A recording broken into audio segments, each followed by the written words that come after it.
guys, welcome back to the Working Class Musician YouTube channel. I am Jimmy Franklin. So this video really is 5 things that I truly love about the Charvel SoCal and 1 thing that I cannot stand. 1 thing that really truly bothers me about it. So here we go. Oh my God, look at it. Thumbnail song, let's hit it!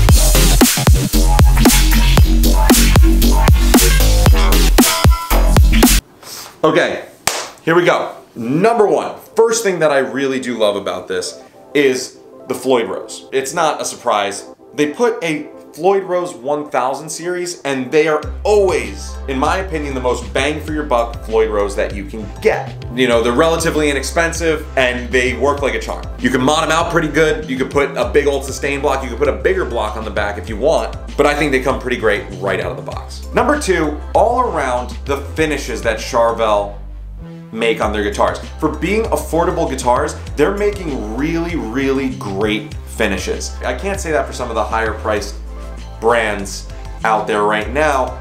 There seems to be a shortage or like a disconnect between having a really amazing playing guitar and something that looks really incredible. And this thing looks just as brilliant in person as it does in this video right now. Number 3, something that actually has saved me a lot. I love that they have the truss rod adjustment right here. Part of the reason that I think that this guitar is one of the, best working musician guitars available.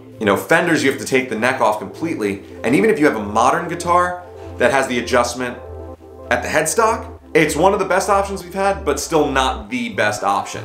I think this really, I wish more guitars could do this. And it's cool because you get this on pretty high priced Music Man guitars, the EVHs I think. For an affordable guitar to have such a higher priced feature, I love that.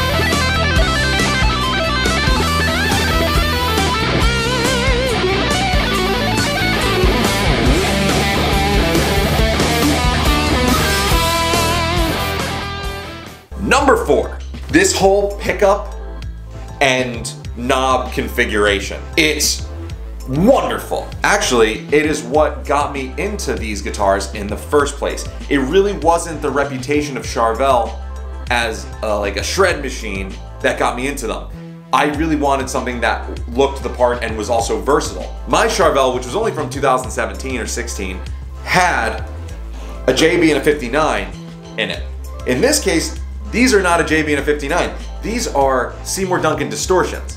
Surprisingly versatile, but also really gets that Charvel to it, But wait, there's more. When it comes to a versatile instrument, you have a push-pull for a coil split of the humbuckers with a 3-way blade. So ultimately that's giving you 6 different options of pickup configurations. But wait! There's more! You have the no-load tone control, and this was by far one of my favorite features on my Charvel. When the knob is turned all the way up, you hear that little click? When you turn the no-load tone control all the way up, and it clicks into place, it completely removes the tone knob from the circuit, meaning that you get that hotter Charvel sound. So the tone knob is extremely useful. But if you want to go super old school Charvel, which I don't think old school Charvels even had tone knobs back in the chop shop days. It's a way for Charvels to be a little bit more modern and use a tone knob, but still stay true to a Charvel sound by completely removing it. It's pretty cool.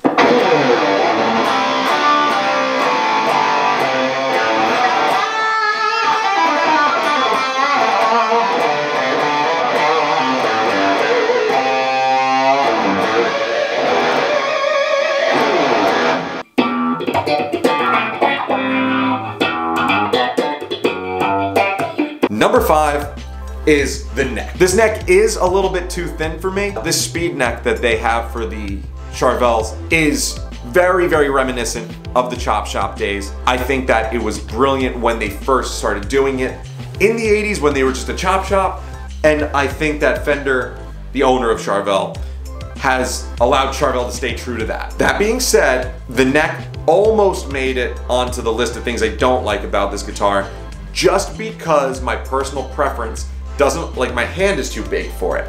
You know what I mean? I need a bigger, chunkier neck, or else it pushes my thumb forward like this. Hand sizes on guitar are like shoe sizes. Remember that.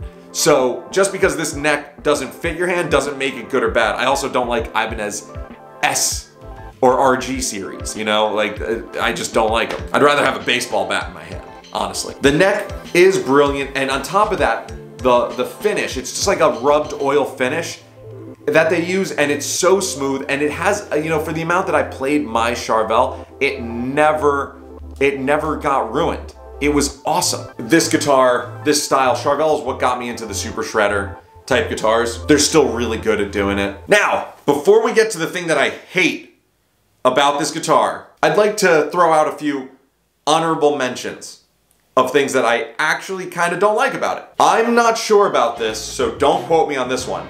But these look like they're stainless steel frets, but the ones before this weren't coming with stainless steel, and I didn't like that. These look like stainless steel, so if that's the case, then Charvel is off my list. I think all guitars should have stainless steel frets no matter what now. Charvel in recent years, and on my San Dimas that I had the input jack on the back of the guitar facing down, like most of your modern shredders. But for some reason, they chose not to do that with this. And I don't know why. I really, really like having it on the back facing down. It just keeps it clean and out of the way. Like, to me, this does now get in the way. I never knew that I had that problem. Charvel was the one that taught me that it was a problem. I never knew that I didn't like it until this. The number one thing that I can't stand, and I really wish that this wasn't a thing because my own Charvel before did not have this, is the heel. This thing. In pictures, when you look at it this way, it looks like it's a lot more flat to the body, but it's not. Just so everyone can see, you need to know this before you buy one of these, because I think Charvel has a lot of great options, and this is a great option, and if this doesn't bother you, that's cool, but it definitely bothers me.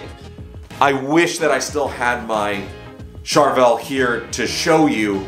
That had a really beautiful carved heel, and it was completely transparent, and it never got in the way. Part of it is that I'm definitely spoiled now by Charvel, because when I had that guitar, it had a beautiful carve here, and it fit into my hand so nicely, and it was great, and I want to love this for the same reason. But as soon as I get up here, I'm reminded that guitar heels used to be a thing, and none of my guitars have them anymore. Ever since I owned my Charvel, I only went for guitars that have carved heel joints. It doesn't make or break the entire instrument to me, but I'm definitely confused as to why it's on some models and it's not on others. Thank you for watching this. Be sure to like, comment, and subscribe to increase your chances of winning my Orange Terror stamp that we are giving away at 3,000 subscribers, and we are almost there. I don't want anyone to take this video the wrong way. I still love Charvel guitars. That one aspect is just not my preference, but I mean, like, this thing absolutely screams. And it's surprisingly versatile for a shred machine, and that's what got me into the more versatile guitars. Thank you guys so much. This has been The Working Class Musician. I am Jimmy Franklin, and I will catch you guys next time.